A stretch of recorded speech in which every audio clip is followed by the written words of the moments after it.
Hi friends, പുതിയൊരു വീഡിയോയിലേക്ക് നിങ്ങൾക്ക് സ്വാഗതം. നിങ്ങൾക്ക് ഈ ചാനലിലെ വീഡിയോകൾ ഇഷ്ടമുണ്ടെങ്കിൽ ചാനൽ സബ്സ്ക്രൈബ് ചെയ്യാം. അതുപോലെ വീഡിയോ ഇഷ്ടപ്പെട്ടാൽ ലൈക്ക് ചെയ്യാം. അതോടൊപ്പം വീഡിയോയ്ക്ക് താഴെ നിങ്ങളുടെ കമന്റുകളും പോസ്റ്റ് ചെയ്യാൻ സാധിക്കും. PSC ക്വസ്റ്റ്യൻസ് ഇഫക്റ്റിലേക്ക് നിങ്ങൾക്കേവർക്കും സ്വാഗതം. കഴിഞ്ഞ വർഷങ്ങളിൽ വിവിധ മത്സര പരീക്ഷകളിൽ PSC ആവർത്തിച്ച് ചോദിക്കുന്ന ചോദ്യങ്ങളാണ് ഈ സെക്ഷനിൽ ഉൾപ്പെടുത്തിയിരിക്കുന്നത്. 2016 പ്ലംബർ കം ഓപ്പറേറ്റർ എക്സാമിൽ ചോദിച്ച ഒരു ചോദ്യമാണ്: മലബാറിലെ നാരായണ ഗുരു എന്ന് വിശേഷിപ്പിക്കപ്പെടുന്ന ആത്മീയ വിപ്ലവകാരി. ചോദ്യം ശ്രദ്ധിക്കുക. മലബാറിലെ നാരായണ ഗുരു എന്ന് വിശേഷിപ്പിക്കപ്പെടുന്ന ആത്മീയ വിപ്ലവകാരി. Option A Sreenarayana Guru, option B Mannath Padmanabhan, option C Vagbhatananda, option D Ayyankali. അപ്പോൾ മലബാറിലെ നാരായണ ഗുരു എന്ന് വിശേഷിപ്പിക്കപ്പെടുന്ന ആത്മീയ വിപ്ലവകാരി ആരാണ്? ഉത്തരം വാഗ്ഭടാനന്ദനാണ്. അപ്പോൾ വാഗ്ഭടാനന്ദനാണ് മലബാറിലെ നാരായണ ഗുരു എന്ന് വിശേഷിപ്പിക്കപ്പെടുന്ന ആത്മീയ ഗുരു. അപ്പോൾ ആരാണ് ഈ വാഗ്ഭടാനന്ദൻ? വാഗ്ഭടാനന്ദനെ പറ്റി പറയുമ്പോൾ 1885 കണ്ണൂർ ജില്ലയിലെ പാട്യം ഗ്രാമത്തിലെ വയലേരി തറവാട്ടിലാണ് ജനിച്ചത്. അപ്പോൾ വാഗ്ഭടാനന്ദൻ ജനിച്ചത് എവിടെയാണ്? കണ്ണൂർ ജില്ലയിലാണ്. 1885 അല്ലേ? അവിടെ പാട്യം ഗ്രാമത്തിലെ വയലേരി തറവാട്ടിലാണ് ഇദ്ദേഹം ജനിച്ചത്. വയലേരി കുഞ്ഞിക്കണ്ണൻ എന്നായിരുന്നു പൂർവ്വനാമം. അദ്ദേഹത്തിന്റെ പേര് വയലേരി കുഞ്ഞിക്കണ്ണൻ എന്നായിരുന്നു അദ്ദേഹത്തിന്റെ പഴയ പേര്. അപ്പോൾ അത് ശ്രദ്ധിക്കുക. വാഗ്ഭടാനന്ദന്റെ പഴയ നാമം അല്ലെങ്കിൽ പൂർവ്വനാമം എന്തായിരുന്നു? വയലേരി കുഞ്ഞിക്കണ്ണൻ. അദ്ദേഹത്തിന് വാഗ്ഭടാനന്ദൻ എന്ന പേര് നൽകിയത് ബ്രഹ്മാനന്ദ ശിവയോഗിയാണ്. അപ്പോൾ ഇത് ബ്രഹ്മാനന്ദ എന്ന് വായിക്കണം. ബ്രഹ്മാനന്ദ ശിവയോഗിയാണ് ഇദ്ദേഹത്തിന് വാഗ്ഭടാനന്ദൻ എന്ന പേര് നൽകിയത്. ദാരിദ്ര്യരുടെ പഠനാർത്ഥം 1906 കോഴിക്കോട്ടെ കാരപ്പറമ്പിൽ തത്വപ്രകാശിക വിദ്യാലയം സ്ഥാപിച്ചത് വാഗ്ഭടാനന്ദനാണ്. അപ്പോൾ അത് ശ്രദ്ധിക്കുക. കോഴിക്കോട്ടെ കാരപ്പറമ്പിൽ തത്വപ്രകാശിക വിദ്യാലയം സ്ഥാപിച്ചത് ആരാണ്? വാഗ്ഭടാനന്ദൻ. അപ്പോൾ ആരാണ് തത്വപ്രകാശിക വിദ്യാലയം സ്ഥാപിച്ചിരിക്കുന്നത്? വാഗ്ഭടാനന്ദൻ. ഇതിന്റെ ലക്ഷ്യം എന്ന് പറയുന്നത് ദാരിദ്ര്യർക്ക് വേണ്ടി പഠന സൗകര്യങ്ങൾ ഒരുക്കുക എന്നുള്ളതാണ് ഇതിന്റെ ലക്ഷ്യം. 1906 ഇത് കോഴിക്കോട്ട് സ്ഥാപിച്ചിരിക്കുന്നത്. 1914 കല്ലായിയിൽ രാജയോഗാനന്ദ കൗമുദി യോഗശാല സ്ഥാപിച്ചു. അവൾ ആരാണ് രാജയോഗാനന്ദ കൗമുദി യോഗശാല സ്ഥാപിച്ചിരിക്കുന്നത്? അത് വാഗ്ഭടാനന്ദനാണ്. 1913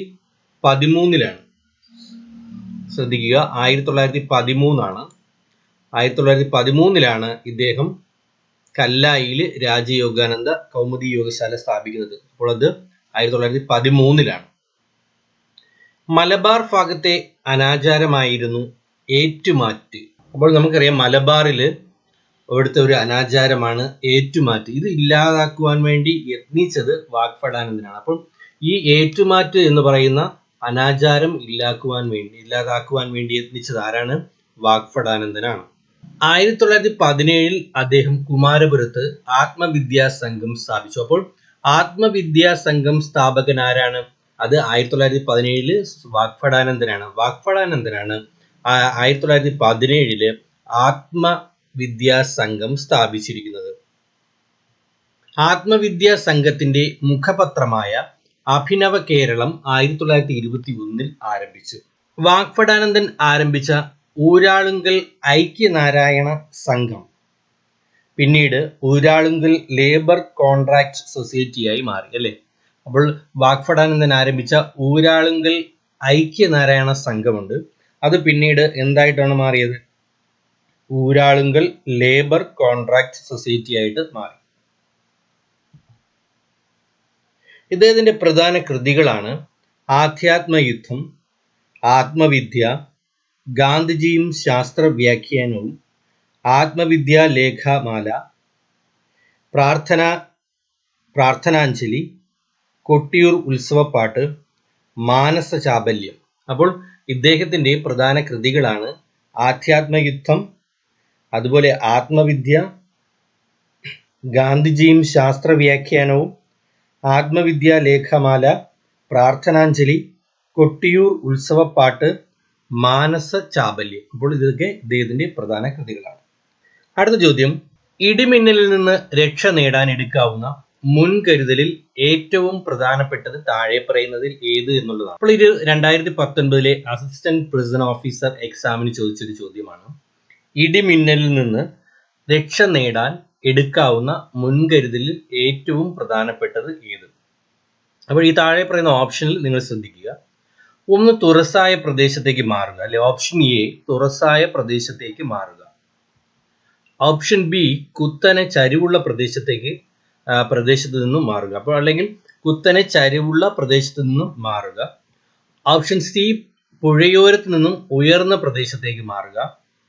ഓപ്ഷൻ ഡി ഒറ്റപ്പെട്ട മരങ്ങളുടെ ചുവട്ടിൽ നിന്നും മാറുക. അപ്പോൾ ഈ താഴെ പറയുന്നതിൽ ഏറ്റവും പ്രധാനപ്പെട്ടത് ഏതാണ്? ഇടിമിന്നലിൽ നിന്നും രക്ഷ നേടുവാൻ വേണ്ടി എടുക്കുന്ന മുൻകരുതലിൽ ഈ താഴെ പറയുന്നതിൽ ഏറ്റവും പ്രധാനപ്പെട്ടത് ഏത് എന്നുള്ള ഒരു ചോദ്യമാണ്. ഇതിന്റെ ഉത്തരമാണ് ഒറ്റപ്പെട്ട മരങ്ങളുടെ ചുവട്ടിൽ നിന്നും മാറുക. അപ്പൊ ഇതുമായി ബന്ധപ്പെട്ട് നമ്മൾ നോക്കേണ്ട കുറച്ച് കാര്യങ്ങളാണ്. മിന്നലിനെ പറ്റിയുള്ള ശാസ്ത്രീയ പഠനശാഖയാണ് ഫുൾമിനോളജി. ശ്രദ്ധിക്കുക, മിന്നലിനെ പറ്റിയുള്ള ശാസ്ത്രീയ പഠനശാഖയാണ് ഫുൾമിനോളജി. അതുപോലെ തന്നെ ഭൂമിയിൽ ഏറ്റവും കൂടുതൽ ഇടിമിന്നൽ ഉണ്ടാകുന്നത് ഉഷ്ണമേഖലാ പ്രദേശങ്ങളിലാണ്. അപ്പോൾ എവിടെയാണ് ഏറ്റവും കൂടുതൽ ഇടിമിന്നൽ ഉണ്ടാകുന്നത്? ഉഷ്ണമേഖലാ പ്രദേശങ്ങളിലാണ് ഏറ്റവും കൂടുതൽ ഇടിമിന്നലുകൾ ഉണ്ടാകുന്നത്. അതേസമയത്ത് ഭൂമിയിൽ ഏറ്റവും കുറച്ച് മിന്നലുകൾ സംഭവിക്കുന്നത് എവിടെയാണ്?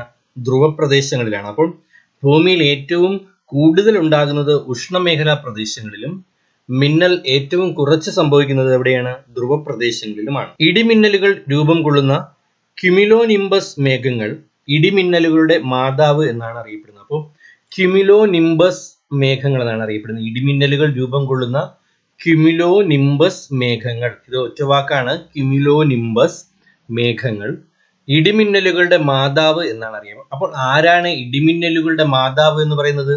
ക്യുമുലോനിംബസ് മേഘങ്ങളാണ്. അപ്പോൾ അത് ശ്രദ്ധിക്കുക, ക്യുമുലോനിംബസ് മാതാവാണ് ഇടിമിന്നലുകളുടെ മാതാവ് എന്നറിയപ്പെടുന്നത്. ഇടിമിന്നൽ ഉണ്ടാകുമ്പോൾ മിന്നൽ ആദ്യം ദൃശ്യമാവുകയും ഇടിനാദം പിന്നീടുമാണ് കേൾക്കുന്നത്. രണ്ട് പ്രതിഭാസങ്ങളും ഏതാണ്ട് ഒരേ സമയത്താണ് സംഭവിക്കുന്നതെങ്കിലും പ്രകാശം ശബ്ദത്തേക്കാൾ വളരെ വേഗത്തിൽ സഞ്ചരിക്കുന്നതിനാലാണ് മിന്നൽ ആദ്യം ദൃശ്യമാവുകയും ഇടിനാദം പിന്നീട് കേൾക്കുകയും ചെയ്യുന്നത്. അപ്പോൾ ഈ പ്രസ്താവന ഒന്ന് നിങ്ങൾ ശ്രദ്ധിക്കുക. ഇടിമിന്നൽ ഉണ്ടാകുമ്പോൾ ആദ്യം മിന്നൽ ദൃശ്യമാവുകയും ഇടിനാദം പിന്നീടുമാണ് കേൾക്കുന്നത്. ഈ രണ്ട് പ്രതിഭാസങ്ങളും ഏതാണ്ട് ഒരേ സമയത്താണ് സംഭവിക്കുന്നതെങ്കിലും പ്രകാശം ശബ്ദത്തേക്കാൾ വളരെ വേഗത്തിൽ സഞ്ചരിക്കുന്നതിനാണ് മിന്നൽ ആദ്യം ദൃശ്യമാവുക, പിന്നീട് ഇടിനാദം കേൾക്കുന്നത്. അല്ലെ, ഇതെല്ലാവരുടെയും കൊച്ചുകുട്ടികളുടെയൊക്കെ സംശയമാണ്. ഇനി മിന്നൽ പിണരിലെ വൈദ്യുതി സാന്നിധ്യം ആദ്യമായി കണ്ടെത്തിയത് അമേരിക്കക്കാരനായ ബെഞ്ചമിൻ ഫ്രാങ്ക്ലിൻ ആണ്. അപ്പോൾ ആരാണ് ഈ മിന്നൽ പിണരിലെ വൈദ്യുതി സാന്നിധ്യം ആദ്യമായിട്ട് കണ്ടെത്തിയത്? Benjamin Franklin. അല്ലെ, ബെഞ്ചമിൻ ഫ്രാങ്ക്ലിൻ ആണ് ആദ്യമായിട്ട് ഈ മിന്നൽ പിണരിലെ വൈദ്യുതി സാന്നിധ്യം കണ്ടെത്തിയത്. ശ്രദ്ധിക്കുക, 1749 എന്നാണ്. 1749 മിന്നൽ ചാലകം എന്ന ആശയം മുന്നോട്ട് വെച്ചത് ബെഞ്ചമിൻ ഫ്രാങ്ക്ലിൻ ആണ്. അപ്പോൾ ബെഞ്ചമിൻ ഫ്രാങ്ക്ലിൻ 1749 ശ്രദ്ധിക്കുക, അതൊരു തിരുത്താണ്. 1749 ബെഞ്ചമിൻ ഫ്രാങ്ക്ലിൻ ഈ ആശയം മിന്നൽ ചാലകം എന്നുള്ള ആശയം മുന്നോട്ട്. ഇനി 2018 LD ഡ്രൈവർ ടെസ്റ്റിന് ചോദിച്ച മറ്റൊരു ചോദ്യം ഇതാണ്: ബാലവേല വിരുദ്ധ ദിനം എന്ന്. അപ്പോൾ ഇതിൽ താഴെ പറയുന്നതിൽ ഏതാണ് ബാലവേല വിരുദ്ധ ദിനം എന്ന് ചോദിക്കുന്നത്? Option A June 12, option B June 14, option C June 17, option D June 20. അപ്പോൾ ഇതിൽ ഏതാണ് ബാലവേല വിരുദ്ധ ദിനം എന്ന് പറയുന്നത്? ഉത്തരം ജൂൺ 12. അപ്പോൾ ജൂൺ 12 ബാലവേല വിരുദ്ധ ദിനം എന്ന് പറയുന്നത്. അന്തർദേശീയ തൊഴിലാളി സംഘടനയുടെ ആഭിമുഖ്യത്തിൽ 2003 മുതലാണ് ബാലവേല വിരുദ്ധ ദിനം ആചരിക്കുന്നത്. അപ്പോൾ എന്നു മുതലാണ് ഈ ബാലവേല വിരുദ്ധ ദിനം ആചരിച്ചു തുടങ്ങിയത്? 2003 മുതൽ. ആരുടെ ആഭിമുഖ്യത്തിലാണ്? അന്തർദേശീയ തൊഴിൽ സംഘടനയുടെ ആഭിമുഖ്യത്തിലാണ് ഇത് ആചരിച്ചു തുടങ്ങിയത്. ബാലവേല നിരോധിക്കുന്നത് ഇന്ത്യൻ ഭരണഘടനയിലെ എത്രാമത് അനുച്ഛേദമാണ്? 24ാമത് അനുച്ഛേദമാണ്. അപ്പോൾ അത് ശ്രദ്ധിക്കുക. ബാലവേല നിരോധിക്കുന്നത് ഇന്ത്യൻ ഭരണഘടനയിലെ എത്രാമത് അനുച്ഛേദമാണ്? 24ആണ്. ഇനി ഇന്ത്യയിൽ ശിശുദിനമായിട്ട് ആചരിക്കുന്നത് എന്നാണ്? നവംബർ 14നാണ് ഇന്ത്യയിൽ ശിശുദിനം ആചരിക്കുന്നത്, അല്ലെ? നവംബർ 14നാണ് ഇന്ത്യയിൽ ശിശുദിനമായിട്ട് ആചരിക്കുന്നത്. UN ആഭിമുഖ്യത്തിൽ ആഗോള ശിശുദിനമായി ആചരിക്കുന്ന ദിവസം നവംബർ 20ആണ്. അപ്പോൾ ഇന്ത്യയിൽ ശിശുദിനമായിട്ട് ആചരിക്കുന്നത് നവംബർ 14ആണ്. അതേസമയം UN ആഭിമുഖ്യത്തിൽ ആഗോള ശിശുദിനമായിട്ട് ആചരിക്കുന്ന ദിവസം എന്നാണ്? നവംബർ 20ആണ്. ദേശീയ ബാലികാ ദിനമായി ആചരിക്കുന്ന ദിവസം ജനുവരി 24, അല്ലെ? അപ്പോൾ നമ്മൾ ഇന്ത്യയിൽ ശിശുദിനമായിട്ട് ആചരിക്കുന്നത് നവംബർ 14ആണ്. UN ആഗോള ശിശുദിനമായിട്ട് ആചരിക്കുന്നത് നവംബർ 20ആണ്. ദേശീയ ബാലികാ ദിനമായിട്ട് ആചരിക്കുന്ന ദിവസം ജനുവരി 24ആണ്. അതേസമയം അന്തർദേശീയ ബാലികാ ദിനമായിട്ട് ആചരിക്കുന്ന ദിവസം ഒക്ടോബർ 11ആണ്. അപ്പോൾ ഈ ദിവസങ്ങൾ ഓർക്കുക. ശിശുദിനം എന്ന് പറയുന്നത് ഇന്ത്യയിൽ നവംബർ 14, ആഗോള ഇന്റർനാഷണൽ ഡേ എന്ന് പറയുന്നത് നവംബർ 20, ഇനി ദേശീയ ബാലികാ ദിനം എന്ന് പറയുന്നത് ജനുവരി 24, അന്തർദേശീയ ബാലികാ ദിനം എന്ന് പറയുന്നത് ഒക്ടോബർ 11ആണ്. ദേശീയ ബാലാവകാശ കമ്മീഷൻ നിലവിൽ വന്നത് 2005ലാണ്. അപ്പോൾ 2005ലാണ് ദേശീയ ബാലാവകാശ കമ്മീഷൻ നിലവിൽ വന്നിരിക്കുന്നത്. അതേസമയം കേരള സംസ്ഥാന ബാലാവകാശ കമ്മീഷൻ നിലവിൽ വന്നത് 2013 ജൂൺ 3നാണ്. അപ്പോൾ 2013 ജൂൺ 3നാണ് കേരള സംസ്ഥാന ബാലാവകാശ കമ്മീഷൻ നിലവിൽ വന്നിരിക്കുന്നത്. ഇനി അടുത്ത ചോദ്യം, രാസോർജത്തെ വൈദ്യുതോർജ്ജമാക്കുന്നത് ഏത്? അപ്പോൾ രാസോർജത്തെ വൈദ്യുതോർജ്ജമാക്കുന്നത് ഏത് എന്നുള്ളത് 2019 VU എക്സാം ട്രിവാൻഡ്രം, കോഴിക്കോട് ജില്ലകളിൽ ചോദിച്ച ഒരു ചോദ്യമാണ്. അപ്പോൾ ഏതാണ് താഴെ പറയുന്നതിൽ രാസോർജത്തെ വൈദ്യുതോർജ്ജമാക്കുന്നത് എന്നുള്ളതാണ് ചോദ്യം. Option A motor, option B generator, option C battery, option D bulb. അപ്പോൾ ഇതിലെ ഏതാണ് രാസോർജത്തെ വൈദ്യുതോർജ്ജമാക്കുന്നത് എന്നുള്ളതാണ് ചോദ്യം. ഇത് 2019 വില്ലേജ് എക്സ്റ്റൻഷൻ ഓഫീസർ എക്സാമിന് തിരുവനന്തപുരം ജില്ലയിലും കോഴിക്കോട് ജില്ലയിലും ചോദിച്ചൊരു ചോദ്യമാണ്. ഇതിന്റെ ഉത്തരം എന്ന് പറയുന്നത് ബാറ്ററിയാണ്. ബാറ്ററിയാണ് രാസോർജത്തെ വൈദ്യുതോർജ്ജമാക്കുന്നത്. സ്റ്റോറേജ് ബാറ്ററി ചാർജ് ചെയ്യുമ്പോൾ വൈദ്യുതോർജ്ജം രാസോർജ്ജമായി മാറുന്നു. അപ്പോൾ ബാറ്ററി ചാർജ് ചെയ്യുമ്പോൾ എന്ത് ചെയ്യും? വൈദ്യുതോർജ്ജം രാസോർജ്ജമായിട്ട് മാറും. Storage battery. ഇവിടെ ശ്രദ്ധിക്കുക, ഇൻഡക്ഷൻ കുക്കറിൽ വൈദ്യുതോർജ്ജം താപോർജ്ജമാകുന്നു. ഡൈനാമോ അഥവാ ഇലക്ട്രിക് ജനറേറ്ററിൽ യാന്ത്രികോർജ്ജത്തെ വൈദ്യുതോർജ്ജമാക്കുന്നു, അല്ലെ? ഡൈനാമോയിൽ അല്ലെങ്കിൽ ഇലക്ട്രിക് ജനറേറ്ററിൽ എന്ത് ചെയ്യും? യാന്ത്രികോർജ്ജത്തെ വൈദ്യുതോർജ്ജമാക്കുന്നു. മൈക്രോഫോൺ ശബ്ദ തരംഗങ്ങളെ വൈദ്യുത തരംഗങ്ങളാക്കി മാറ്റും. മൈക്രോഫോണ് ശബ്ദ തരംഗങ്ങളെ വൈദ്യുത തരംഗങ്ങളാക്കി മാറ്റുന്നു. വൈദ്യുത തരംഗങ്ങളെ ശബ്ദ തരംഗങ്ങളാക്കി മാറ്റുന്നതാണ് ലൗഡ് സ്പീക്കർ. അപ്പോൾ ലൗഡ് സ്പീക്കർ എന്താണ് ചെയ്യുന്നത്? വൈദ്യുത തരംഗങ്ങളെ ശബ്ദ തരംഗങ്ങളാക്കി മാറ്റുന്നത് ലൗഡ് സ്പീക്കർ ആണ്. താപനിലയങ്ങളിൽ താപോർജ്ജം വൈദ്യുതോർജ്ജമാക്കി മാറ്റപ്പെടുന്നു. താപനിലയങ്ങളിൽ താപോർജ്ജം എന്ത് ചെയ്യുന്നു? വൈദ്യുതോർജ്ജമാക്കി മാറ്റപ്പെടുന്നു. മറ്റൊരു പ്രസ്താവനയാണ്, പ്രകാശ സംശ്ലേഷണത്തിൽ സസ്യങ്ങൾ പ്രകാശോർജ്ജത്തെ രാസോർജ്ജമാക്കി മാറ്റുന്നു. പ്രകാശ സംശ്ലേഷണത്തിൽ എന്താണ് ചെയ്യുന്നത്? സസ്യങ്ങൾ പ്രകാശത്തെ രാസോർജ്ജമാക്കി മാറ്റുന്നു.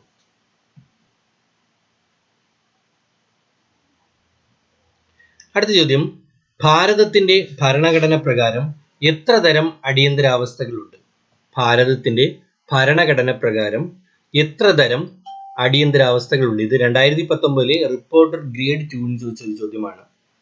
ഭാരതത്തിന്റെ ഭരണഘടന പ്രകാരം എത്ര തരം അടിയന്തരാവസ്ഥകൾ ഉണ്ട് എന്നുള്ളതാണ്. Option A 2, option B 3, option C 4, option D 5. ഉത്തരം ഓപ്ഷൻ 3 ആണ്. ഓപ്ഷൻ ബി ആണ്. 3 ആണ് ആൻസർ, അല്ലെ? 3 അടിയന്തരാവസ്ഥകളാണ് ഉള്ളത്.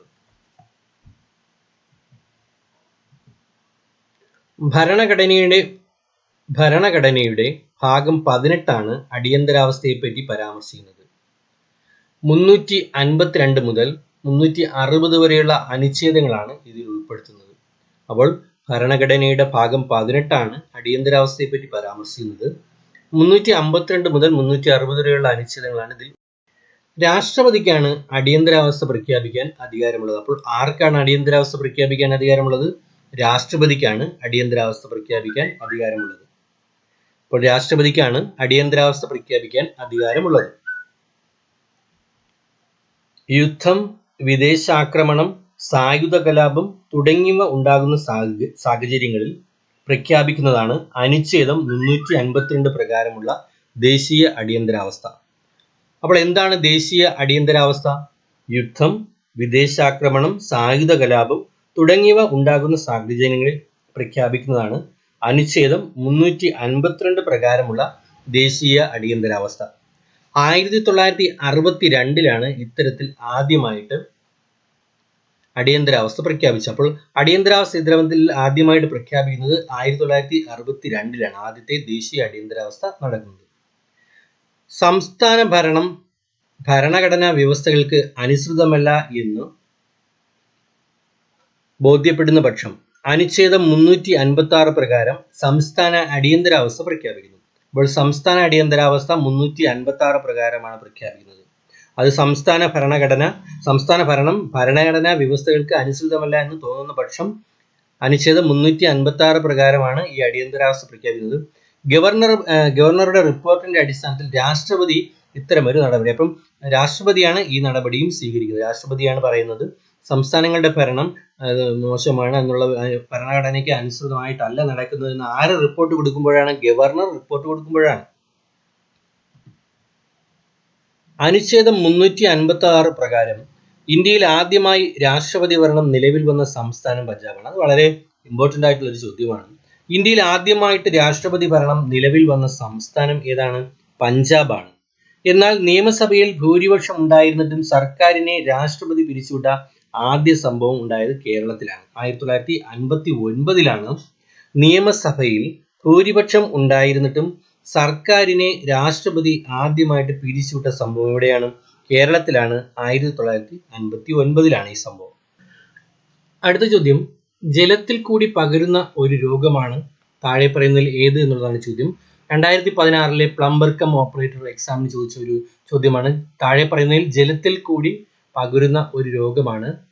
Option A cholera, option B മലമ്പനി, ഓപ്ഷൻ സി പന്നിപ്പനി, ഓപ്ഷൻ ഡി പക്ഷിപ്പനി. അപ്പോൾ ഇതിൽ ഏത് രോഗമാണ് ജലത്തിൽ കൂടി പകരുന്നത് എന്നുള്ളതാണ് ചോദ്യം. ഇതിന്റെ ഉത്തരം ഏതാണ്? ഉത്തരം കോളറയാണ് ഇതിന്റെ ഉത്തരം. അപ്പോൾ കോളറയാണ് ജലത്തിൽ കൂടി പകരുന്ന അസുഖം. ഇനി അപ്പോൾ വായുവിൽ കൂടി പകരുന്ന രോഗങ്ങൾ ഏതൊക്കെയാണ്? ക്ഷയം, വസൂരി, ചിക്കൻ ബോക്സ്, അഞ്ചാം പനി, ആന്ത്രാക്സ്, ഇൻഫ്ലുവൻസ, സാർസ്, ജലദോഷം, മൊണ്ടിനീര്, ഡിഫ്തീരിയ, വില്ലൻ ചുമ, ഇതൊക്കെ വായുവിൽ കൂടി പകരുന്ന രോഗമാണ്. ശ്രദ്ധിക്കുക, വായുവിൽ കൂടി പകരുന്ന രോഗങ്ങൾ ഏതൊക്കെയാണ്? ക്ഷയം, വസൂരി, ചിക്കൻ ബോക്സ്, അഞ്ചാം പനി, ആന്ത്രാക്സ്, ഇൻഫ്ലുവൻസ, സാർസ്, ജലദോഷം, ഡിഫ്തീരിയ, അതുപോലെ മൊണ്ടിനീര്, വില്ലൻ ചുമ, ഇവയൊക്കെ വായുവിലൂടെ പകരുന്ന രോഗങ്ങളാണ്. ജലത്തിലൂടെ പകരുന്ന രോഗങ്ങൾ ഏതൊക്കെയാണ്? കോളറ, ടൈഫോയിഡ്, എലിപ്പനി, ഹെപ്പറ്റൈറ്റിസ്, വയറുകടി, പോളിയോമൈലറ്റിസ്, ഇതൊക്കെ ജലത്തിലൂടെ പകരുന്ന രോഗങ്ങളാണ്. അപ്പോൾ ജലത്തിലൂടെ പകരുന്ന രോഗങ്ങൾ കോളറ, ടൈഫോയിഡ്, എലിപ്പനി, ഹെപ്പറ്റൈറ്റിസ്, വയറുകടി, പോളിയോമൈലറ്റിസ് ആണ്. അപ്പോൾ ഇതെല്ലാം ജലത്തിലൂടെ പകരുന്ന രോഗങ്ങളാണ്. ഇനി ലൈംഗിക സമ്പർക്കത്തിലൂടെ പകരുന്ന രോഗങ്ങളാണ് ഗോണേറിയ, സിഫിലിസ്, എയ്ഡ്സ്. അപ്പോൾ ഇതെല്ലാം ലൈംഗിക സമ്പർക്കത്തിലൂടെ പകരുന്ന രോഗങ്ങളാണ്. AIDS, syphilis, ഗോണേറിയ. ഇനി രോഗാണുബാധിതമായ രക്തം സ്വീകരിക്കുന്നത് വഴി ഉണ്ടാകുന്ന രോഗങ്ങൾ ഏതൊക്കെയാണ്? ഹെപ്പറ്റൈറ്റിസും അതുപോലെ എയ്ഡ്സും, അല്ലെ? എയ്ഡ്സും ഹെപ്പറ്റൈറ്റിസുമാണ് രോഗാണുബാധിതമായിട്ടുള്ള രക്തം സ്വീകരിക്കുന്നത് വഴി ഉണ്ടാകുന്ന രോഗങ്ങൾ എന്ന് പറയുന്നത്. ഇനി അടുത്ത ചോദ്യം, LDC 2016 കേരള സ്റ്റേറ്റ് ബിവറേജസ് കോർപ്പറേഷനുമായി ബെവ്കോയുമായി ബന്ധപ്പെട്ട എക്സാമിന് ചോദിച്ചൊരു ചോദ്യമാണ്. കെരാറ്റോപ്ലാസ്റ്റി ശരീരത്തിലെ ഏത് അവയവവുമായി ബന്ധപ്പെട്ട ശസ്ത്രക്രിയയാണ്? കെരാറ്റോപ്ലാസ്റ്റി ശരീരത്തിലെ ഏത് അവയവവുമായി ബന്ധപ്പെട്ട ശസ്ത്രക്രിയയാണ് എന്നുള്ളതാണ് ചോദ്യം. ഓപ്ഷൻ എ ചെവി, ഓപ്ഷൻ ബി ഹൃദയം, ഓപ്ഷൻ സി കണ്ണ്, ഓപ്ഷൻ ഡി കരൾ. അപ്പോൾ ഇതിൽ ഏത് അവയവവുമായി ബന്ധപ്പെട്ടതാണ് കെരാറ്റോപ്ലാസ്റ്റി എന്ന് പറയുന്ന ശസ്ത്രക്രിയ? അപ്പോൾ കെരാറ്റോപ്ലാസ്റ്റി എന്ന് പറയുന്നത് ഏതുമായി ബന്ധപ്പെട്ടതാണ്? കണ്ണുമായിട്ട് ബന്ധപ്പെട്ടതാണ്. ഉത്തരം കണ്ണാണ്. അപ്പോൾ കണ്ണുമായി ബന്ധപ്പെട്ടതിനെയാണ് കെരാറ്റോപ്ലാസ്റ്റി എന്ന് പറയുന്നത് അല്ലേ. ഇതിന് എന്താണ്, ഇത് ഏത് ശസ്ത്രക്രിയയാണ്? ഇത് കോർണിയ മാറ്റ ശസ്ത്രക്രിയയുടെ പേരാണ് അല്ലേ. കോർണിയ മാറ്റ ശസ്ത്രക്രിയയുടെ പേരാണ് കെരാറ്റോപ്ലാസ്റ്റി. കെരാറ്റോപ്ലാസ്റ്റി എന്ന് പറഞ്ഞാൽ എന്താണ്? കോർണിയ മാറ്റ ശസ്ത്രക്രിയയുടെ പേരാണ് അല്ലേ. ഇനി നമ്മൾ കാഴ്ചശക്തി പരിശോധിക്കാൻ നടത്തുന്ന ഇതാണ് സ്നെല്ലൻ ചാർട്ട് അല്ലേ. സ്നെല്ലൻ ചാർട്ട് ഉപയോഗിക്കുന്നത് കാഴ്ചശക്തി പരിശോധിക്കാൻ വേണ്ടിയാണ് സ്നെല്ലൻ ചാർട്ട് ഉപയോഗിക്കുന്നത്. കണ്ണിന്റെ ഉൾവശം പരിശോധിക്കാൻ ഉപയോഗിക്കുന്ന ഉപകരണം ഏതാണ്? ഒഫ്താൽമോസ്കോപ്പ് അല്ലേ. ഒഫ്താൽമോസ്കോപ്പ് ആണ് കണ്ണിന്റെ ഉൾവശം പരിശോധിക്കാൻ ഉപയോഗിക്കുന്ന ഉപകരണം. അപ്പോൾ ഇത് ശ്രദ്ധിക്കുക. കോർണിയ മാറ്റ ശസ്ത്രക്രിയയുടെ പേര് കെരാറ്റോപ്ലാസ്റ്റി എന്നാണ്. അപ്പോൾ കണ്ണിന്റെ ഉൾവശം പരിശോധിക്കാൻ ഉപയോഗിക്കുന്ന ഉപകരണം ഒഫ്താൽമോസ്കോപ്പ് എന്നാണ്. സ്നെല്ലൻ ചാർട്ട് എന്ന് പറയുന്നത്, സ്നെല്ലൻ ചാർട്ട് ഉപയോഗിക്കുന്നതിനാണ് കാഴ്ചശക്തി പരിശോധിക്കുവാൻ വേണ്ടിയാണ്. ലോകത്തിലെ ആദ്യത്തെ കണ്ണുമാറ്റിവെക്കൽ ശസ്ത്രക്രിയ നടത്തിയത് എവിടെയാണ്? 1905 എന്നാണ്. 1905 ഡിസംബർ 7-നാണ്, 50 അല്ല, ഡിസംബർ 7-നാണ് ലോകത്തിലെ ആദ്യത്തെ കണ്ണുമാറ്റിവെക്കൽ ശസ്ത്രക്രിയ നടത്തിയത്. ഓസ്ട്രിയക്കാരനായ ഡോക്ടർ എഡ്വേർഡ് കൊണാഡ് സിം ആണ് ഈ ശസ്ത്രക്രിയ നടത്തിയത്. അപ്പോൾ ഡോക്ടർ എഡ്വേർഡ് കൊണാഡ് സിം ആണ് ലോകത്തിലെ ആദ്യത്തെ കണ്ണുമാറ്റിവെക്കൽ ശസ്ത്രക്രിയ നടത്തിയത്. 1905 ആണ്. ഇത് ശ്രദ്ധിക്കുക, 1905 ഡിസംബർ 7-ആണ്. ഇനി 2016 UPSC എക്സാമിന് ചോദിച്ച ചോദ്യമാണ്, പ്ലാസ്മയിലെ ഏത് ഘടകത്തിലൂടെയാണ് ഗ്ലൂക്കോസ് സംവഹിക്കപ്പെടുന്നത്? അപ്പോൾ പ്ലാസ്മയിലെ ഏത് ഘടകത്തിലൂടെയാണ് ഗ്ലൂക്കോസ് സംവഹിക്കപ്പെടുന്നത്? ഓപ്ഷൻ ഏതൊക്കെയാണ്? ജലം, പ്രോട്ടീനുകൾ, ഓപ്ഷൻ സി അമിനോ ആസിഡുകൾ, ഓപ്ഷൻ ഡി ലവണങ്ങൾ. അപ്പോൾ ഇതിൽ ഏതിലൂടെയാണ് പ്ലാസ്മയിലെ ഗ്ലൂക്കോസ് സംവഹിക്കപ്പെടുന്നത് എന്നുള്ളതാണ് ചോദ്യം. അതിന്റെ ഉത്തരം ജലം. അപ്പോൾ ജലത്തിലൂടെയാണ് പ്ലാസ്മയിലെ ഗ്ലൂക്കോസ് സംവഹിക്കപ്പെടുന്നത്. ഇനി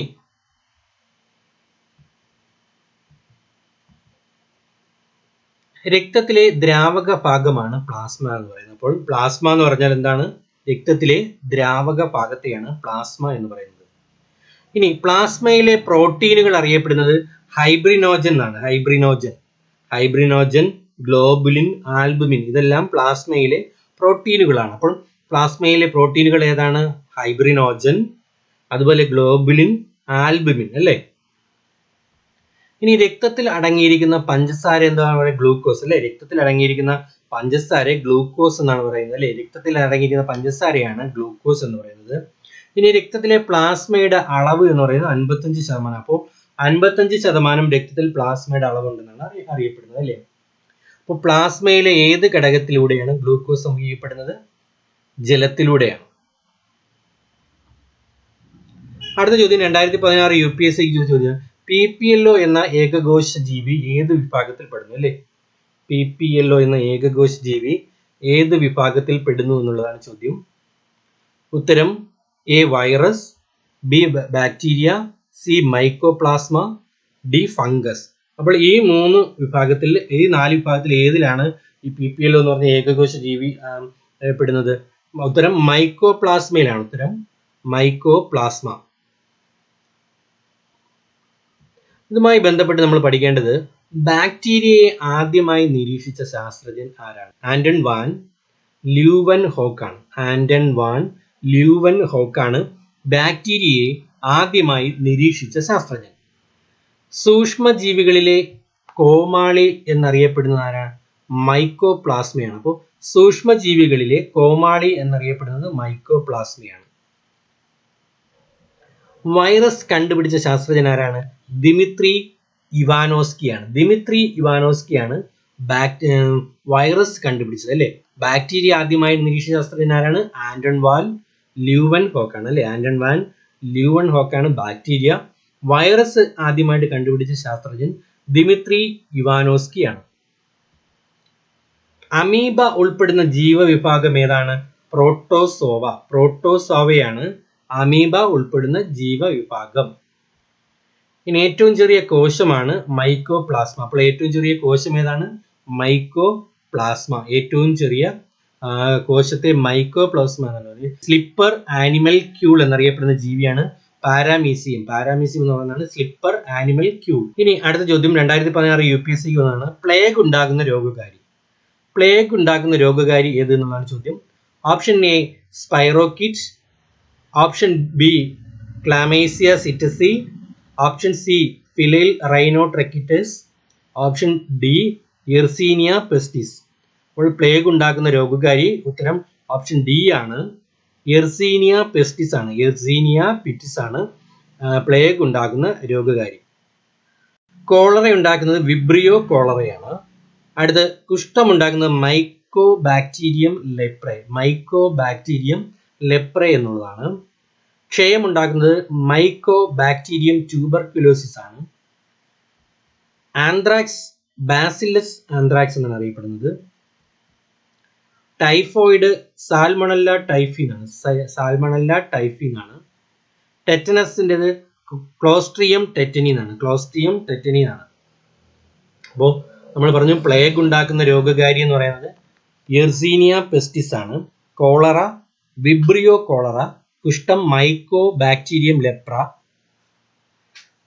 ഇനി അടുത്തത് ആന്ത്രാക്സ് എന്നുള്ളത് ബാസിലസ് ആന്ത്രാക്സ് ആണ്.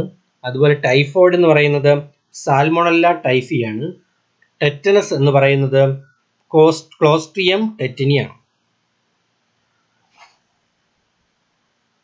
ഇനി 2016 LDCക്ക് ചോദിച്ചൊരു ചോദ്യമായിരുന്നു, വിറ്റാമിൻ ബിയുടെ അപര്യാപ്തത മൂലമുണ്ടാകുന്ന രോഗം ഏത്? വിറ്റാമിൻ ബിയുടെ അപര്യാപ്തത മൂലമുണ്ടാകുന്ന രോഗം ഏത് എന്നുള്ളതാണ് ചോദ്യം. Option A beriberi, option B rickets, option C pellagra, option D scurvy. അപ്പോൾ ഇത് നാലിലും ഏതാണ്? ബെറിബെറി ആണോ, റിക്കറ്റ്സ് ആണോ, സ്കർവി ആണോ, പെല്ലഗ്രയാണോ? നമ്മൾ ഓപ്ഷൻ വിറ്റാമിൻ ബിയുടെ അപര്യാപ്തത മൂലമുണ്ടാകുന്ന രോഗം. അപ്പോൾ വിറ്റാമിൻ ബിയുടെ അപര്യാപ്തത മൂലമുണ്ടാകുന്ന രോഗമാണ് പെല്ലഗ്ര. ഇത് 2016 LDCക്ക് ചോദിച്ച ചോദ്യമാണ്. 2016.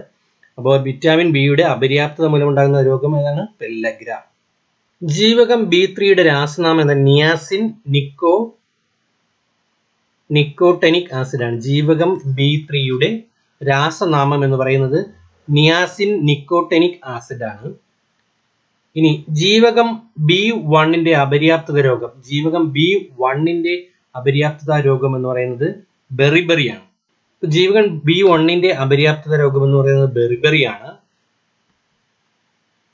ഇനി ജീവകം ഡിയുടെ അപര്യാപ്തത രോഗം റിക്കറ്റ്സ് ആണ്. കുട്ടികളിൽ റിക്കറ്റ്സ് എന്നാണ് പറയുന്നത്. മുതിർന്നവരിൽ ഓസ്റ്റിയോമലേഷ്യ എന്ന് പറയും. ഓസ്റ്റിയോമലേഷ്യ എന്നാണ് ജീവകം ഡിയുടെ അപര്യാപ്തത രോഗം എന്ന് പറയുന്നത്. ജീവകം സിയുടെ അപര്യാപ്തത രോഗമാണ് സ്കർവി. അപ്പോൾ സ്കർവി എന്ന് പറയുന്നത് ജീവകം സിയുടെയാണ്. സിയുടെ അപര്യാപ്തത രോഗമാണ് സ്കർവി. ജീവകം ഇയുടെ അപര്യാപ്തത രോഗമാണ് വന്ധ്യത. അപ്പോൾ ജീവകം ഇയുടെ അപര്യാപ്തത രോഗമാണ് വന്ധ്യത. അതുപോലെ ജീവകം കെയുടെ അപര്യാപ്തത രോഗം എന്ന് പറയുന്നത് രക്തസ്രാവം.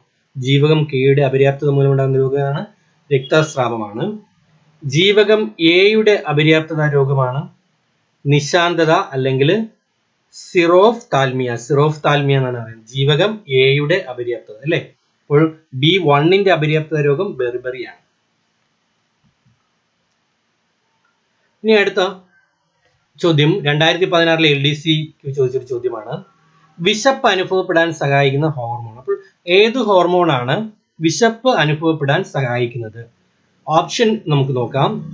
Option A ghrelin, option B ptyalin, option C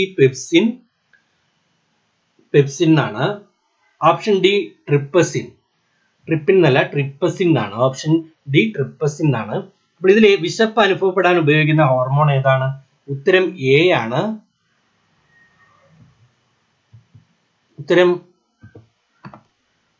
ഉത്തരം എ ഗ്രേലിൻ ആണ്. അപ്പോൾ ഗ്രേലിൻ ആണ് ഇതിന്റെ ആൻസർ അല്ലേ. ഇതുമായി ബന്ധപ്പെട്ട് നമുക്ക് ഉമിനീരിൽ അടങ്ങിയതും അതുപോലെ തന്നെ അന്നജത്തെ എന്നാണ് എഴുതിക്കുന്നത്, അന്നജത്തെ മാൾട്ടോസ് ആക്കി മാറ്റുന്നതുമായ രാസാഗ്നിയാണ് ടൈലിൻ എന്ന് വിളിക്കുന്നത്. അപ്പോൾ ടൈലിൻ എന്ന് പറയുന്നത് എന്താണ്? ഉമിനീരിൽ അടങ്ങിയതും അന്നജത്തെ മാൾട്ടോസ് ആക്കി മാറ്റുന്നതുമായ രാസാഗ്നിയാണ് ടൈലിൻ എന്ന് പറയുന്നത്. ഇനി ആമാശയ രസത്തിലെ രാസാഗ്നികളെ എന്താണ് വിളിക്കുന്നത്? പെപ്സിൻ റെനിൻ എന്നാണ് വിളിക്കുന്നത്. പെപ്സിൻ റെനിൻ, ആമാശയത്തിലെ രാസാഗ്നികളെ വിളിക്കുന്നത് പെപ്സിൻ റെനിൻ എന്നാണ്. മാംസ്യത്തെ പെപ്റ്റോണുകളാക്കി മാറ്റുന്ന എൻസൈമാണ് പെപ്സിൻ. അപ്പോൾ മാംസ്യത്തെ പെപ്റ്റോണുകളാക്കി മാറ്റുന്നത് എന്താണ്? എൻസൈം ഏതാണ്? പെപ്സിൻ. അന്നജത്തെ ദഹിപ്പിക്കുന്ന രാസാഗ്നിയാണ് അമിലേസ് എന്നാണ് ഈ അന്നജത്തെ ദഹിപ്പിക്കുന്ന രാസാഗ്നി വിളിക്കുന്നത്. അതുപോലെ കൊഴുപ്പിനെ ദഹിപ്പിക്കുന്ന രാസാഗ്നിയെ ലിപ്പേസ് എന്നാണ് വിളിക്കുന്നത്. കൊഴുപ്പിനെ ദഹിപ്പിക്കുന്ന രാസാഗ്നി ലിപ്പേസ് എന്നാണ്. മാംസ്യത്തെ ദഹിപ്പിക്കുന്ന രാസാഗ്നിയുണ്ട്, അതിനെ വിളിക്കുന്നത്, മാംസ്യത്തെ ദഹിപ്പിക്കുന്ന രാസാഗ്നി പെപ്സിനാണ്. അപ്പോൾ ഇത്രയും കൂടെ ഒന്ന് ഓർത്ത് പഠിക്കുക. മാംസ്യത്തെ ദഹിപ്പിക്കുന്നത് പെപ്സിനാണ്, അന്നജത്തെ ദഹിപ്പിക്കുന്നത് അമിലേസ് ആണ്, കൊഴുപ്പിനെ ദഹിപ്പിക്കുന്നത് ലിപ്പേസ് ആണ്. ഇനി അടുത്ത ചോദ്യം 2016 LGSന് ചോദിച്ചൊരു ചോദ്യമാണ്. സിലിണ്ട്രിക്കൽ ലെൻസ് ഉള്ള കണ്ണടകൾ പരിഹരിക്കുന്നത് എന്ത്? അപ്പോൾ എന്താണ് സിലിണ്ട്രിക്കൽ ലെൻസ് ഉള്ള കണ്ണടകൾ പരിഹരിക്കുന്നത്? ഓപ്ഷൻ എ തിമിരം, ഓപ്ഷൻ ബി അസ്റ്റിഗ്മാറ്റിസം എന്നാണ്. അസ്റ്റിഗ്മാറ്റിസം. ഓപ്ഷൻ സി ദീർഘദൃഷ്ടി, ഓപ്ഷൻ ഡി ഹ്രസ്വദൃഷ്ടി. അപ്പോൾ ഏതിനെയാണ് സിലിണ്ട്രിക്കൽ ലെൻസ് ഉള്ള കണ്ണടകൾ പരിഹരിക്കുന്നത്? ഉത്തരം അസ്റ്റിഗ്മാറ്റിസം ആണ്. അപ്പോൾ അസ്റ്റിഗ്മാറ്റിസത്തെയാണ് സിലിണ്ട്രിക്കൽ ലെൻസ് ഉള്ള കണ്ണടകൾ പരിഹരിക്കുന്നത്. ഇനി ഹ്രസ്വദൃഷ്ടി പരിഹരിക്കുന്ന ലെൻസ് ഏതാണ്? കോൺകേവ് ലെൻസ് അല്ലേ, അല്ലെങ്കിൽ അവതല ലെൻസ്. കോൺകേവ് ലെൻസ് ആണ് ഹ്രസ്വദൃഷ്ടി പരിഹരിക്കുന്ന ലെൻസ്. ദീർഘദൃഷ്ടി പരിഹരിക്കുന്ന ലെൻസ് ആണ് കോൺവെക്സ് ലെൻസ്. അപ്പോൾ ഇത് ശ്രദ്ധിക്കുക. ഹ്രസ്വദൃഷ്ടി പരിഹരിക്കുന്ന ലെൻസ് കോൺകേവ് ലെൻസ്, ദീർഘദൃഷ്ടി പരിഹരിക്കുന്ന ലെൻസ് കോൺവെക്സ് ലെൻസ്. ഹ്രസ്വദൃഷ്ടിയും ദീർഘദൃഷ്ടിയും ഒരുമിച്ച് പരിഹരിക്കാൻ ഉപയോഗിക്കുന്ന ലെൻസ് ആണ് ബൈഫോക്കൽ ലെൻസ്. അപ്പോൾ ഹ്രസ്വദൃഷ്ടിയും ദീർഘദൃഷ്ടിയും ഒരുമിച്ച് പരിഹരിക്കാൻ ഉപയോഗിക്കുന്ന ലെൻസിനെ ബൈഫോക്കൽ ലെൻസ് എന്നാണ് വിളിക്കുന്നത്. ഇനി അടുത്ത ചോദ്യത്തിലേക്ക് പോകാം. 2016 കേരള സ്റ്റേറ്റ് വാട്ടർ ട്രാൻസ്പോർട്ടിൽ നടന്ന പെയിന്റർ എക്സാമിന് നടന്ന ഒരു ചോദ്യമാണിത്. അരുണ രക്താണുക്കളുടെ നിർമ്മാണം നടക്കുന്നത് എവിടെ? ഉത്തരം എ പേശികൾ, ബി സിര, സി ഹൃദയം, ഡി അസ്ഥിമജ്ജ. ഇതാണ് ഇതിന്റെ ഓപ്ഷൻസ്. പേശികൾ, സിര, ഹൃദയം, അസ്ഥിമജ്ജ. അപ്പോൾ ഇത് 2016 കേരള വാട്ടർ ഡിപ്പാർട്ട്മെന്റ് പെയിന്റർ എക്സാമിന് ചോദിച്ചൊരു ചോദ്യമാണ്. ഇതിന്റെ ഉത്തരം എന്ന് പറയുന്നത് അസ്ഥിമജ്ജ. അപ്പോൾ അസ്ഥിമജ്ജയിലാണ് അരുണ രക്താണുക്കളുടെ നിർമ്മാണം നടക്കുന്നത്, ശ്രദ്ധിക്കുക. ഇനി ഇത് എവിടെ വെച്ചാണ് ഇത് നശിക്കുന്നത്? അപ്പോൾ അരുണ രക്താണുക്കൾ നശിക്കപ്പെടുന്നത് കരളിൽ എന്നാണ്, അത് സ്പെല്ലിംഗ് മിസ്റ്റേക്ക് ആണ്. കരളിലും പ്ലീഹയിലും വെച്ചാണ് അരുണ രക്താണുക്കൾ നശിപ്പിക്കപ്പെടുന്നത്. അരുണ രക്താണുക്കളുടെ ശവപ്പറമ്പ് എന്നറിയപ്പെടുന്നതാണ് പ്ലീഹ. അപ്പോൾ അരുണ രക്താണുക്കളുടെ ശവപ്പറമ്പ് എന്ന് വിളിക്കുന്നത് എന്താണ്? പ്ലീഹയാണ് അരുണ രക്താണുക്കളുടെ ശവപ്പറമ്പ് എന്ന് വിളിക്കുന്നത്. ശരീരത്തിലെ പോരാളി എന്നറിയപ്പെടുന്ന ശ്വേതരക്താണു നിർമ്മിക്കപ്പെടുന്നത് എവിടെ വെച്ചാണ്? അസ്ഥിമജ്ജയിലാണ്. അസ്ഥിമജ്ജ, ലിംഫ് ഗ്രന്ഥി അല്ലെങ്കിൽ പ്ലീഹ എന്നിവിടങ്ങളിലാണ് ശരീരത്തിലെ പോരാളി എന്ന് പറയുന്ന ശ്വേതരക്താണുക്കൾ നിർമ്മിക്കപ്പെടുന്നത്.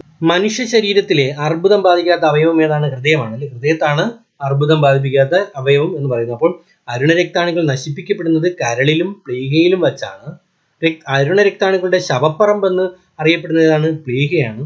ശരീരത്തിലെ പോരാളി എന്നറിയപ്പെടുന്ന ശ്വേതരക്താണുക്കൾ നിർമ്മിക്കപ്പെടുന്നത് എവിടെയാണ്? അസ്ഥിമജ്ജയിലും ലിംഫ് ഗ്രന്ഥി, പ്ലീഹ എന്നിവിടങ്ങളിലാണ്. ഇനി 2016 LDC വേരിയസ് നടന്ന ഒരു ക്വസ്റ്റ്യൻ ആണ്. സസ്യകോശങ്ങളിൽ കാണപ്പെടാത്ത കോശാംഗം ഏത്? അപ്പോൾ സസ്യകോശങ്ങളിൽ കാണപ്പെടാത്ത കോശാംഗം ഏത് എന്നുള്ളതാണ് ചോദ്യം. അതിന്റെ ഓപ്ഷൻസ് വന്നിട്ട് ribosome, Golgi complex, lysosome, mitochondria. അപ്പോൾ ribosome, Golgi complex, lysosome, mitochondria എന്ന 4 ഓപ്ഷനുകളാണുള്ളത്. ഇതിന്റെ ഉത്തരം എന്ന് പറയുന്നത് ഉത്തരം സി ആണ്, ലൈസോസോം ആണ് ഇതിന്റെ ഉത്തരം. സസ്യകോശങ്ങളിൽ കാണപ്പെടാത്ത കോശാംഗം ഏത്? ലൈസോസോം അല്ലെ, ലൈസോസോം ആണ് സസ്യകോശങ്ങളിൽ കാണപ്പെടാത്ത കോശാംഗം. കോശ മസ്തിഷ്കം എന്ന് പറയുന്നത് ന്യൂക്ലിയസ് ആണ്. കോശ മസ്തിഷ്കം എന്ന് പറയുന്നത് ന്യൂക്ലിയസ് ആണ്. കോശത്തിന്റെ പവർ ഹൗസ് എന്ന് പറയുന്നത് മൈറ്റോകോൺട്രിയാണ്. മൈറ്റോകോൺട്രിയാണ് കോശത്തിന്റെ പവർ ഹൗസ് എന്ന് വിളിക്കുന്നത്. കോശത്തിന്റെ കെമിക്കൽ ഫാക്ടറിയാണ് മൈറ്റോകോൺട്രിയ. കോശത്തിന്റെ കെമിക്കൽ ഫാക്ടറിയാണ് മൈറ്റോകോൺട്രിയ. കോശത്തിന്റെ എനർജി കറൻസിയാണ് ATP എന്ന് വിളിക്കുന്നത്. അതുപോലെ കോശത്തിലെ ട്രാഫിക് പോലീസ് ആണ് ഗോർഗി കോംപ്ലക്സ്. ജന്തുകോശത്തിൽ മാത്രം കാണപ്പെടുന്ന കോശാംഗമാണ് ലൈസോസോം. അപ്പോൾ നമ്മളിവിടെ സസ്യകോശങ്ങളിൽ കാണപ്പെടാത്തതാണ് ചോദിച്ചത്. ഇനി കോശത്തിലെ പ്രവർത്തിയെടുക്കുന്ന കുതിരകളെ പ്രോട്ടീൻ എന്നാണ് വിളിക്കുന്നത്. അപ്പോൾ ഇത് ശ്രദ്ധിക്കുക. കോശമസ്തിഷ്കം ന്യൂക്ലിയസ് ആണ്. കോശത്തിന്റെ പവർ ഹൗസ് എന്ന് പറഞ്ഞാൽ മൈറ്റോകോൺട്രിയ. കോശത്തിന്റെ കെമിക്കൽ ഫാക്ടറി എന്ന് പറഞ്ഞാൽ മൈറ്റോകോൺട്രിയയാണ്. കോശത്തിന്റെ എനർജി കറൻസി വിളിക്കുന്നത് ATP എന്നാണ്. കോശത്തിലെ ട്രാഫിക് പോലീസ് ഏതാണ്? ഗോർഗി കോംപ്ലക്സ് ആണ്. ജന്തുകോശത്തിൽ മാത്രം കാണപ്പെടുന്ന കോശാംഗമാണ് ലൈസോസോം. കോശത്തിലെ പ്രവർത്തിയെടുക്കുന്ന കുതിരകൾ ഏതാണ്? പ്രോട്ടീൻ എന്നാണ് വിളിക്കുന്നത്. അടുത്ത ചോദ്യം UPSC 2016 ചോദിച്ചൊരു ചോദ്യമായിരുന്നു. കാണ്ഡത്തിൽ ആഹാരം സംഭരിച്ചു വയ്ക്കുന്ന സസ്യം. അപ്പോൾ ഏത് സസ്യമാണ് താഴെ പറയുന്നതിൽ കാണ്ഡത്തിൽ ആഹാരം സംഭരിച്ചു വയ്ക്കുന്നത്? ഓപ്ഷൻ A കരിമ്പ്, ഓപ്ഷൻ B മരിച്ചീനി, option C carrot, option D beetroot. നമുക്കറിയാം താഴെ പറയുന്നതിൽ ഏതാണ് കാണ്ഡത്തിൽ ആഹാരം സംഭരിച്ചു വയ്ക്കുന്ന സസ്യം?